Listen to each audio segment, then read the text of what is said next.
இன்றைக்கு ஸ்டாலின் பேசுறாரு, தமிழ்நாட்டுக்கும் டெல்லிக்கும் தான் பிரச்சனையா. அவர் டெல்லியிலே இருக்கிறார், தமிழ்நாட்டுக்கு வந்தால் தானே தமிழ்நாட்டு மக்கள் பிரச்சனை தெரியும். தமிழ்நாட்டுக்கு வாங்க ஸ்டாலின். இன்னைக்கு அதிமுக ஆட்சியில் என்ன குறைன்னு சொல்லுங்க, நான் பதில் சொல்ல தயார். எந்த இடத்துக்கு அழைச்சாலும் நான் தனியா வர்றேன்.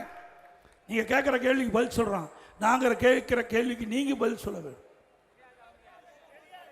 தெரியாது. ஸ்டாலின் அவர்களே, மக்களை ஏமாற்றி ஒரு முறை ஆட்சிக்கு வந்து மீண்டும் மக்களை ஏமாற்ற பார்க்குறீங்க, ஒரு காலம் நடக்காது. இன்னொன்று சொல்றார், சிறுபான்மை மக்களை ஏமாற்றிட்டு இருக்கார்.